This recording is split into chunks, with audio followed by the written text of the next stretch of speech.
Hello, Disney fans. I really wish that more people were able to leave requests. I love hearing suggestions about what movies people would like to hear me talk about next. Unfortunately, with YouTube labeling my channel as a kids channel, I'm not allowed to receive comments. So the only people I can receive any feedback from are people that I know outside of YouTube. Well, I did get a request from one person to do a Goofy movie, and I'm going to do that. If you've grown up in my generation, you grew up with Goof Troop, and of course, this is a movie that takes place several years after the TV show with the same characters. Max has grown up, he's high school age, and he's starting to develop an interest in romance, particularly with Roxanne, a girl at his school. And the movie opens up with what's obviously a dream sequence that quickly becomes a nightmare. What's wrong?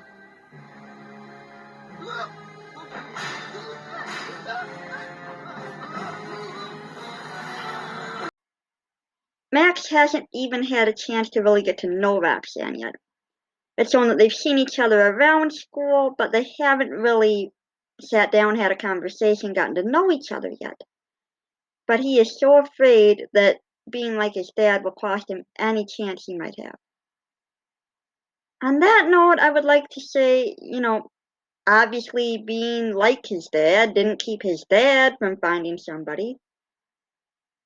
And that's something I'd like to touch on a little bit is, it's often questioned what happened to Max's mom. It's implied that she passed away, although there is actually no line in Goof Troop saying that she's up there with the stars. There's an online rumor, and it's even been mentioned as fact in some reviews that Goofy told that to Max when they had a talk about his mother. And that actually never happened in the series. It's just one of those Mandela effect things that if you don't know what that is, that's when people swear they remember something happening one way but it didn't. Like, for example, the classic line in Snow White, mirror, mirror on the wall. No, it's magic mirror on the wall. But everybody remembers it differently. So this might be one of those effects. And Goof Troop didn't really go in for those heartfelt moments as a series, but this movie kind of fills in the gap for that. I'm someone who loves those kind of moments. And it is interesting to think about what happened to Max's mom, but there's a lot of Disney shows with single parents. And that, I think, is where Goofy as a character really shines. He's a loving dad who had to go through the struggle of raising his son alone. And this movie, of course, is all about their bond, even more so than the series was. Well, like I said, Max finds Goofy to be an embarrassment, and he wants to change that right now. They've been laughing since I can remember, but they're not gonna laugh anymore. No more Maxie the Geek, no more Goof of the Week like before. That's one of the great things in this movie that I want to touch on is the songs, all the music. Of course, every Disney movie just about has wonderful songs in it. And this one has an interesting mix. There's classic, it's not that the other songs aren't Disney-esque in this movie, but these kind of songs have more sort of a Disney feel to them, where the other songs that are by Max's idol Powerline are more the kind of thing you would have heard on the radio at the time this movie came out. And they fit together well, and I really like the way Powerline's music fits in with what's going on in the movie if you listen to the lyrics of it. I'm going to get to one of Powerline's songs in a moment, but I want to touch on the first real meeting here that Max has with Roxanne. The first time you can tell that they're kind of getting to do more than just look at each other across the school. I'm okay, I just stare with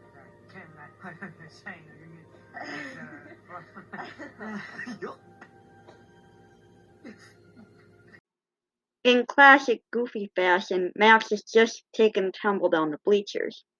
But Roxanne doesn't laugh. She goes over to see if he's okay. And we can see through her body language, the way she looks at him, the tone of her voice, that she likes him, but she's a little shy around him too, just the same as he is with her. You get the idea that she's not the kind of girl who would be the head cheerleader or the prom queen. She's just a nice girl who's pretty but doesn't necessarily know it, who can be a best friend. She's just basically a good choice for Max. She's somebody who can really care about who he is without him having to feel awkward. But of course, he's clueless to that, and he thinks he still has to impress her. And the way he does that is by hijacking the school rally, the last one of the year, or last school meeting, last school gathering. He goes on stage as Powerline. There's nothing that I wouldn't do if it was getting you to notice. See what I mean about Powerline's lyrics fitting what's going on in the story? That's just the words for that song are exactly what Max would love to communicate to Roxanne. Well, the whole school is applauding Max and acting like it really is a Powerline concert, but the principal is not as happy, of course. And he contacts Goofy and makes it out to be far worse than what it was. What kind of trouble? Dressed like a gang member. Gang member? Your son caused the entire student body to break into a riotous frenzy. The principal goes as far to say that unless Goofy becomes a better parent to Max, Max is going to end up in the electric chair. That's taking things way far. We know Max wasn't dressed as a gang member, the school wasn't rioting, but that's all the information Goofy is given. And he decides the best thing he can do is to get Max away from there for a while and take him on a fishing trip, the kind he used to go on with his own dad. And this is a huge problem for Max because he finally worked up the nerve to ask Roxanne out to a party where everybody would be watching the Powerline concert. Yeah, so he's got to tell her that he's leaving. Uh, my dad's taking me to the Powerline concert in LA. This was the only thing Max could come up with as an excuse, seeing how disappointed Roxanne was that he couldn't be there for the party. Of course, the obvious thing would have been for him to say the truth. Hey, I gotta go with my dad. Sorry, I'll see you later. We can do something else at a different time. I feel bad about this. I didn't mean to break it. But not everybody thinks the obvious at the time, or that the obvious will be accepted. And this is an excuse that he's not going to be able to just let pass. It would have been one thing if he said he was going to the concert. Because maybe, he could get away with saying, oh yeah, I was in the audience, I just wasn't on camera. He goes beyond that and claims that Goofy knows Powerline and he's going to be on stage with him and wave to her from the stage. Big problem with lying, especially if you're going to make it a big lie, is that you're going to get caught in it when you can't actually, it's going to be obvious eventually that you did lie. When you can't make it seem that that lie is the truth anymore. That's going to be on his mind the whole trip, which does not start out well anyway. Goofy and Max get in a battle over what they're going to play on the radio, and when they break it, Goofy starts their own music, which it's really neat to see how it starts out to the tune of, things that they got tied on the car clanking, the sounds of the car motor, the sounds of different things on the highway, making the music before the actual music starts. Like I said, I love the songs in here, and I like the use in this song of the counterpoint, the two characters singing opposite lines that complement each other and they fit together. Relaxing like the worst and dragging breath and buddy kind of mad. I think I may explode. My way I could cry. You know, that's funny. So could. That segment of the song, they use the music itself to show the conflict between Max and Goofy, and I thought that was a great way to show it. I love when music itself shows something, not necessarily the lyrics, but the use of the music, whether it's two melodies overlapping that cause conflict, or maybe they end up in harmony. In this case, it's more conflict between the two than harmony. This song is really catchy, and it's so catchy, in fact, that if you watch the whole song, there's actually they run into different people along the road while they're singing this, and one of them is clearly a group of gangsters who have a guy tied up in the trunk, and he actually joins in the singing. And apparently, the music is so powerful that a corpse in a coffin shuts up and starts to sing and actually dances. Now, the power of music, I guess. I mean, it's good for a joke, and it's a goofy movie, so you're gonna expect some kind of unusual humor. It does actually work with the song, although it's funny to notice those little moments. Well, Max isn't thinking this trip is so funny, especially when he sees the stops they have along the way. One of them is a place that it has the oldest animatronics possible, and it's possum themed. Of course, Max is not enjoying. Life's a living. Hello, little buddy. Did Disney really just use that joke? I find it pretty hilarious that they actually use that joke. I mean, yeah, it's outdated. People have done that joke before. But it still comes off as pretty hilarious in this scene. Well, Max isn't going to like the next part of their trip any better. Goofy tries to get him a little practice fishing before they reach their destination of Lake Destiny. While he does that, he isn't aware that there is a Bigfoot in the area. Yeah, Goofy and Max actually run into Bigfoot. Although that's really not that big of a surprise, and it's the kind of thing you'd expect to see in a Goofy cartoon. They end up stuck in their car, and they end up having a pretty meaningful conversation in what is my favorite scene of the whole movie. Well, one of my three favorites, I'll say. I'll tell you what the other two are later, but I love this scene. Whoa, where'd you learn to do that? Your granddad taught me that. We went to Yosemite. You two did a lot together, huh? You can tell just how much Goofy loved his own father and how positive their relationship was. And he wants that to carry over with his own son. We don't hear a lot about who Goofy's dad was as a person, but I can kind of guess that he was a lot like Goofy, that he helped shape who Goofy is.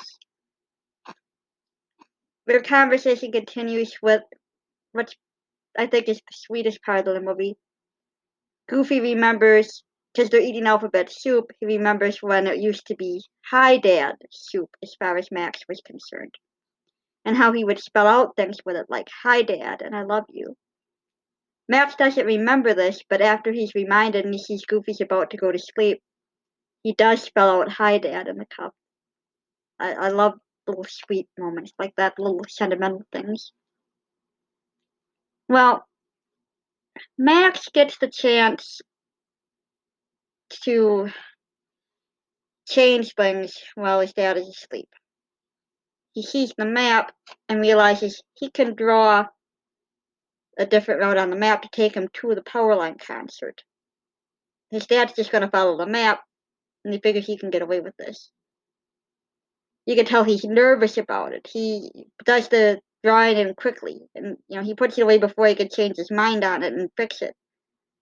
The next day, he's still nervous about it when Goofy does something for him. I, Goofy, hereby dub my son Maximilian official navigator and head witchwayer of this here road trip. From then on, the trip actually becomes enjoyable for both of them. They go to a whole series of places along the route, and Goofy says he's not even looking at the map anymore. He's trusting Max completely, which of course works for Max's ultimate plan. But they do start to have fun. They pick a mix of places that Max would enjoy, if I could talk. Sorry, speech problems sometimes. But they pick a bunch of places that Max would enjoy, some that Goofy would enjoy, and some that they both clearly have fun with. Things are going well until they stop at a certain hotel along the way and they run into Goofy's neighbor Pete and his son PJ. Now, speaking of Pete and PJ, here's something that people wonder who know the TV show Goof Troop and not just the movie, which I'm guessing most people know both.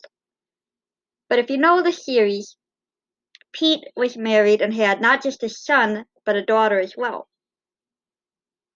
Plus, of course, his wife. So, where are the wife and daughter? Now, there are some theories that they divorced. And while they were happily married in the series, given the way Pete acts, I could see that. And that's something I don't think we've ever seen addressed in a Disney film before, is the issue of divorce. Not saying I necessarily want that, but it would be an interesting film to see how that would affect the character and how that would play out. But anyway, Pete overhears Max and PJ talking about PJ's plan, about Max's plan, how he changed the map. And he lets Goofy know. Goofy does not believe him at first. You know, maybe Max isn't all the things that you think a son should be, but he loves me. Hey, my son respects me. Hell, Goofy's reaction is perfect because Max loves me. And Pete can say that PJ respects him, and it's up for debate if that's respect or fear, which there's a huge difference between. To me, it seems more like PJ fears him, not respects him. And Pete can't honestly claim. He never says at any point, "Oh, my son loves me too." He cannot claim that, and something in him knows it. Goofy's disheartened, and you can tell he doubts a little bit, but he doesn't want to doubt that Max is doing the right thing. But he finds out when the map unfolds again accidentally, and he sees that Max did change the direction. The way he handles this says a world about Goofy's parenting. He knows the truth that night. It doesn't show him look at the map, but you can tell by the look on his face that he's seen. He sees the map unfold, but you don't actually see him look at the map itself that closely, but you know he did. He doesn't wake Max up that night. He doesn't address the issue there and say, "Hey, I know what you did." He gives Max one last chance when they come to a fork in the road, and he knows what the right direction is. He knows Max knows what the right direction is. He doesn't just take the turn. He gives Max a chance to do the right thing. navigator. Just follow my route on the map, son. Okay. Max hesitates, but does ultimately make the wrong choice. He chooses to take the direction that would take them to Powerline. Goofy doesn't take the right direction and say, "Yeah, I know what you did. I'm going to go this way anyway."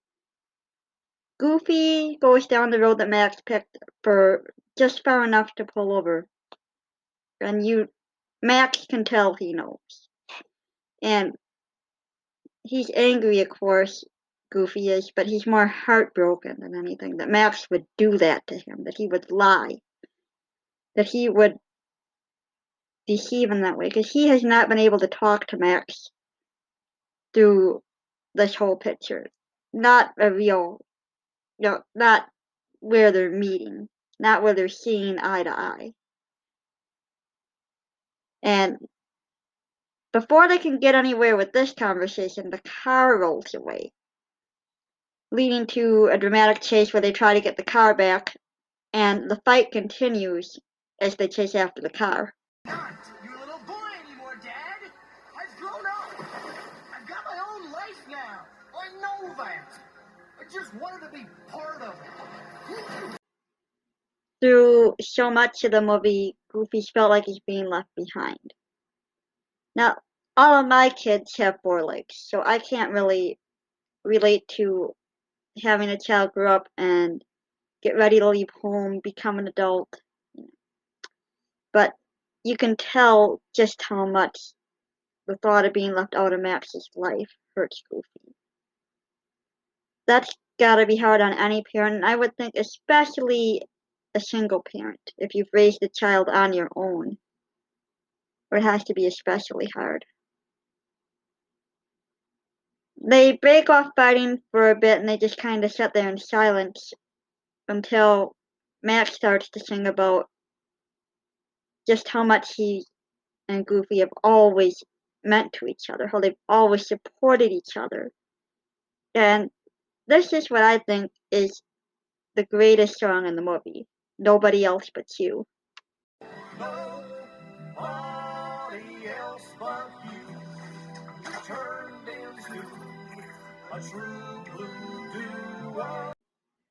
They might have a generational gap, and I've got to go back to talking about in the earlier part where they were fighting over the radio, the difference between the stations. I thought that was a pretty clever detail to show the difference in generational gap. It's a bit cliche, but it works.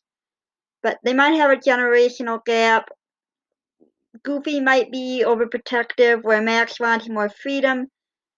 They might have different ideas of, you know, what Max should do. But at the end of the day, they're a team. They've been all each other had as far as family goes. And they have a bond that no matter how much they end up fighting, they're going to end up sticking it out together because they do have that bond of love that Goofy referred to. And at the end of the day, they know that about each other, that the other person will always have their back. Well, it's a very good thing they have each other's backs because you don't even have to know cartoons to know where floating down the river is going to take them, a waterfall. And I love the detail that Max actually uses the perfect cast that Goofy taught him before in order to save Goofy's life.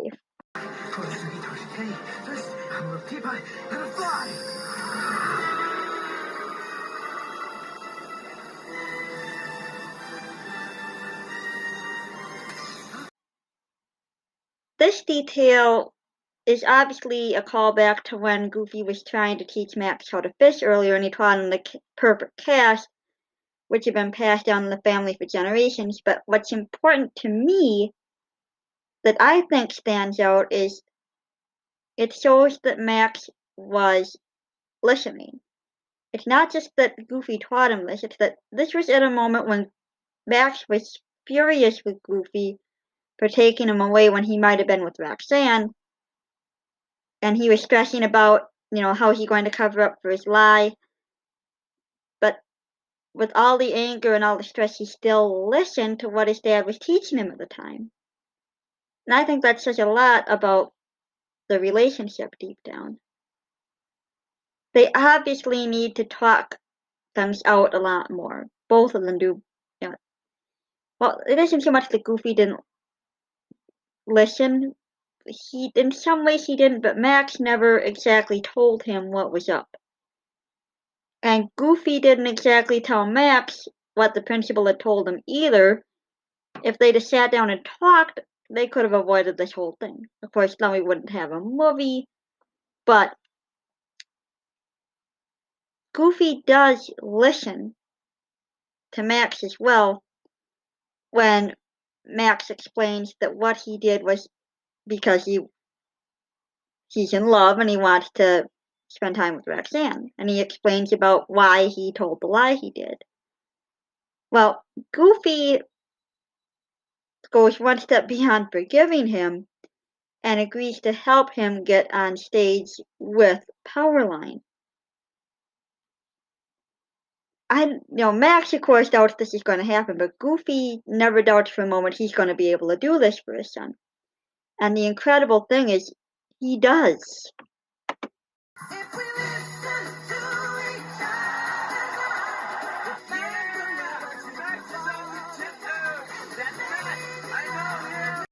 I can't show the whole song, obviously, but again, like I said, Powerline's lyrics really fit what's going on between Max and Goofy or between Max and Roxanne at different points in the story. And those lines pretty much sum up the whole movie. If we listen to each other's hearts, we'll find we're never too far apart. And maybe love is the reason why, for the first time ever, we're seeing things eye to eye. And that's Goofy and Max's relationship right there. They're listening to each other's hearts, and they're seeing eye to eye for the first time in a long time. I also love how Powerline here, he isn't faced at all by two people he has never seen before getting up on stage with him. A lot of celebrities would rightfully be freaked out at that because you never know what someone's going to do, especially when you're a celebrity. Things can get crazy quick.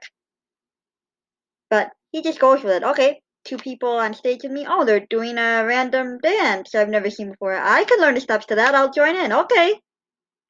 So that would make. I'm not going to write this because I have enough fan fictions on my plate as it is, and I wouldn't know the story I want to tell with that. But that would kind of make for an interesting fan fiction, I think. Or if Disney wants to make a backstory, an original movie with Powerline's backstory. Obviously, Powerline's not going to be his real name. He seems easygoing. You don't see much of him, but you get little glimpses that, if you're a writer, can trigger things in your brain to think, how did this person become who they are? What kind of character are they? And that would make for an interesting story, I think. So, Disney, if you're watching, hey, maybe take a suggestion and run with that idea. I'd watch it. Of course, Max's reputation is saved because it went all around school that he was going to go see, that he was going to get on stage with Powerline, that he was going to go see him. Nobody's going to know that he lied if he doesn't say anything. But he does come clean to Roxanne and explain that he did it because he wanted her to like him. And she tells him how she feels about him, that she has always liked him. Why would you make up something like that? I don't know. I guess I just wanted you to like me. I already liked you, Max. It turns out the moment she first heard him laugh like his dad was the moment she first started to really like him. So everything that he had been worried about from the beginning was for nothing. He could have just been himself. And that's something that his dad actually told him. Goofy tells him, if she never, maybe she isn't the one for you. If she doesn't, if she, if she doesn't accept, you, maybe she's not the one for you then. And he says that's what he's afraid of. But there's a good lesson there. And, it's a lesson that's been repeated a lot about be yourself. But it's subtle here. It's more subtly done. But the lesson is still there. And Max even introduces her to his dad. And they seem to, we don't see them interact other than for, Max to say, hey, Roxanne, I'd like you to meet my dad. And Goofy addresses her in French, saying "Enchanté, mademoiselle." He's real welcoming to her. And I'm going to talk just a little bit more about Max and Roxanne's relationship because there's some debate of, did they stay together after this? And everybody wants them to stay together because they do make an adorable couple from what we get to see of how their relationship starts out. Of course, there's a lot that could happen. They just barely started a relationship.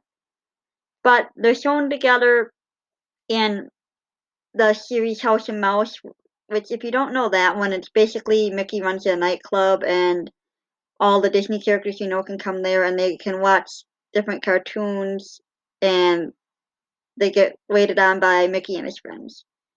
In that, Max and Roxanne are still together, but there's a sequel to this that doesn't show Roxanne, and in fact, it's been a long time since I've seen that one.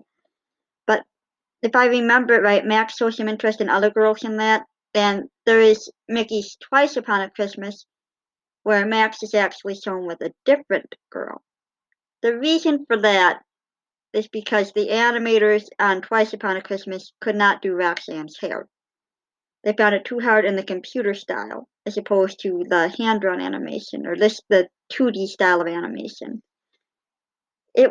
That whole show, Twice Upon a Christmas, was not well received, and the girl that they came up with to be with Max is basically Roxanne with short hair, so I don't get why they couldn't have just said that Roxanne got a haircut.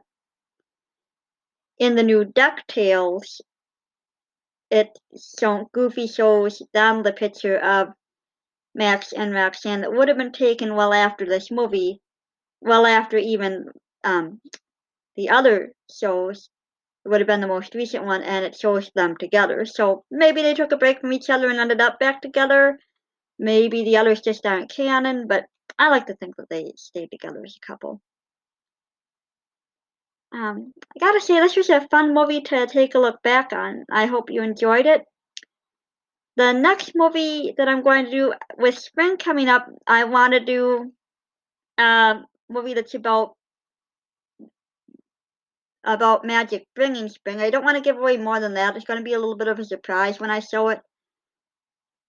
And I'm thinking that my next one after that is either going to be Pinocchio or The Black Cauldron. I'm not sure which yet. But I'm going to keep up with those and my once reviews. I hope you'll enjoy watching them, and I hope you enjoyed watching this. Until next time, remember the magic.